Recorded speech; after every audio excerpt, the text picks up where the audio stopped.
The Spotlight, shining a light on podcasts and videos that have caught our attention. Hi and welcome to The Spotlight. I'm Jen Spiker and today I'm highlighting a video you'll find on the Vision app.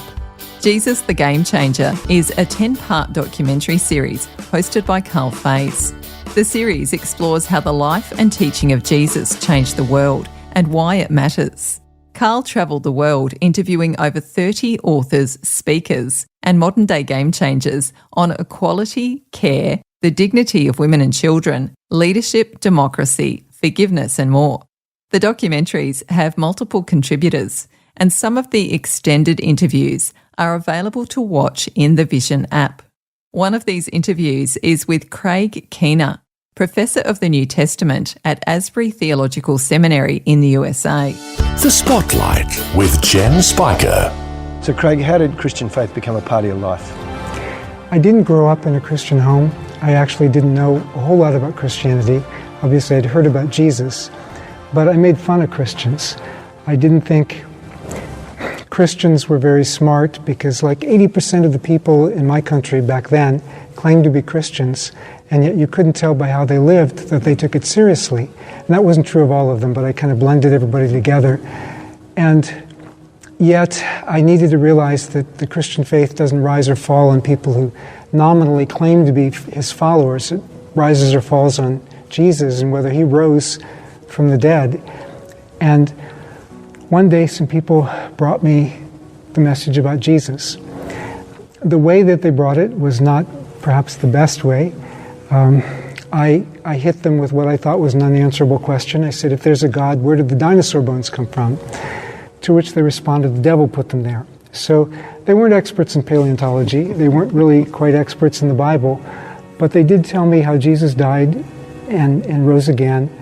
And, you know, even though I didn't believe what they were saying about the dinosaurs, I didn't want to stake eternity on them being wrong on everything. And, you know, I'd studied different religions, lots of different philosophies, but as I walked home after talking with them, this was something different, something I'd never experienced before. The presence of God was so strong there that there was no way that I could ignore it. The presence of God that came to me through that message, I had to respond to it one way or the other. And finally, after struggling with this for 45 minutes or so, I said, all right, God, I'll believe in you. And I don't understand what Jesus dying or rising from the dead has to do with putting me right with you, but I know I'm not right with you now. And so if you want to put me right with you, you're going to have to do it yourself. And this is not what happens to everybody, but it's what happened to me. I felt something rushing through my body like I'd never felt before. And I jumped up really scared, and I said, okay, I don't know much else about Christianity yet, but I know God is real, and I always said, if there actually was a God, I would give God everything. It's interesting because your life is a combination of significant academic research and work, yet your faith is also influenced by an emotional experience. How do you deal with those two differing ways of approaching faith? I wished that they had given me some more solid answers at the beginning. I had to go hunt for the answers myself afterwards. And that did require some adjustments in what, the church that I joined taught me eventually. But the more I've learned, the more solid it's made me in my faith in Christ. Especially my work is in ancient historical research. I wanted to do, before I met Jesus, I wanted to be an astrophysicist because, that's one way you can look for truth in the world. But when I found out that God had given us the Bible, I said, okay, well, I really want to look for truth there. And so I began to mine that. But especially as I look at ancient historical sources and the way that they were written and so on, it's increased my confidence so much more intellectually, academically, in what I find in terms of Jesus' life, his death, his resurrection, these are foundations for our faith. Well, in the Greco-Roman world, in that time that Jesus lived, what was the Roman Empire like? What the Roman Empire was like actually varied from one place to another. If you were in Rome, you would get a free dole of grain every month. But that grain was taken from impoverished peasants who worked the land in Egypt. And the ancient business documents from Egypt suggest that perhaps half of all infants born never made it to adulthood, dying of malnutrition, preventable diseases, and so forth. And part of that was due to the oppressive economic system of the Roman Empire. Now, some places profited from that system, some places suffered more from that system, so it was prejudicial. Even in Rome, most of the people lived in tenement apartments that were very small. The higher up you went, the flimsier they were, the more likely they were to collapse. And, at the top, people would be living in a single room with just enough room to lie down for bed. So some people had it really good in the Roman Empire. Those are usually the ones we read about. But the average person struggled a lot. People who read the Bible or people who are part of church talk about Jesus of Nazareth, which makes Nazareth sound quite significant. In the Roman Empire, where did Nazareth sit? Probably nobody outside of Galilee really heard of Nazareth until they heard of Jesus from Nazareth.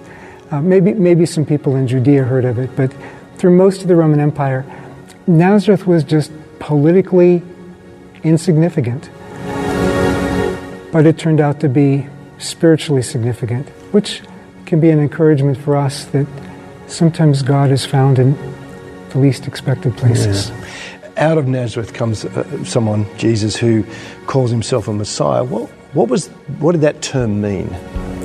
Different Jewish groups had different understandings of what the Messiah was. The term literally means anointed one, which made no sense to Greeks or Romans, but it was a Jewish understanding of the anointed king, the descendant of David. And most Jewish people expected that because he was going to be the ultimate king, the ultimate ruler, that he was going to crush the Roman oppressors, deliver God's people, and exalt them over the nations. Jesus did come to be a king of sorts, but not the kind of king or the kind of kingdom that his people were expecting, at least not the first time. He spoke of the kingdom as like a seed. Someday it'll be a mighty tree, so to speak, but it first comes as a seed. It comes in an insignificant way as far as the world's categories. The New Testament often talks about God's power made perfect in weakness, and the ultimate example of that is in the cross, where Jesus doesn't overthrow Rome, but he lets himself be killed by the Roman imperial power, trusting his Father to raise him from the dead. People now know the cross is like a symbol. They see it around people's necks and on tops of churches. What was the cross first used by? When the Romans used the cross, why did they use the cross? The cross was meant to be a humiliating tool of execution.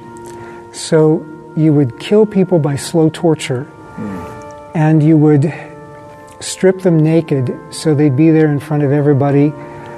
If they needed to relieve themselves of wastes, it would just be in front of everybody, especially further to the east, like in Judea and Syria.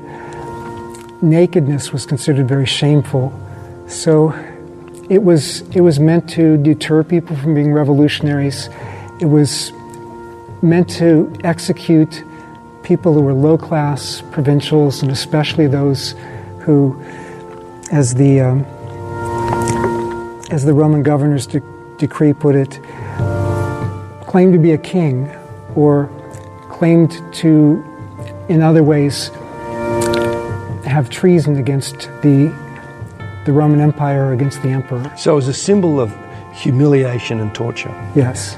And intriguing, isn't it, that this Messiah figure ends up there? So why the cross? partly, I think, to show us that God's power is made perfect in weakness.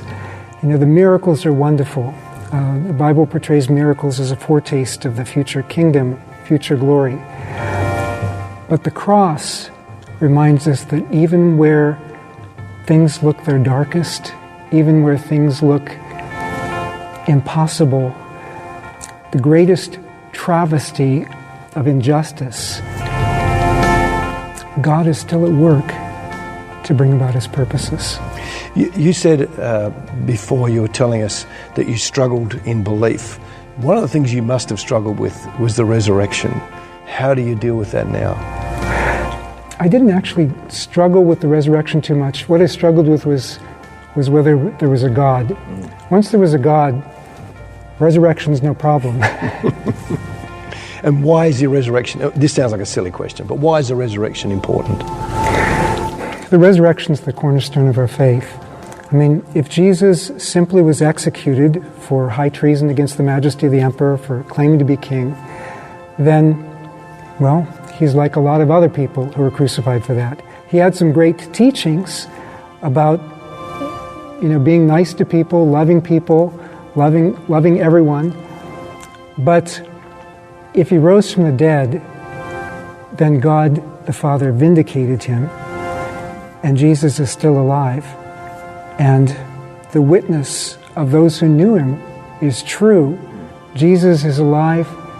He's also Lord of the universe and reigns, and we owe him our lives. On the Spotlight, we've been listening to Karl Faase interview Craig Keener.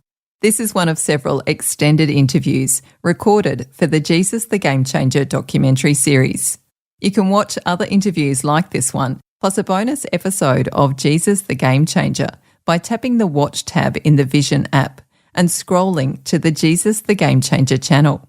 If you have a favourite podcast or video series that you'd like to hear featured on the Spotlight, click Contact Us at vision.org.au and share the link. My name is Jen Spiker, and I look forward to joining you next time on the Spotlight to share another podcast or video that has caught our attention.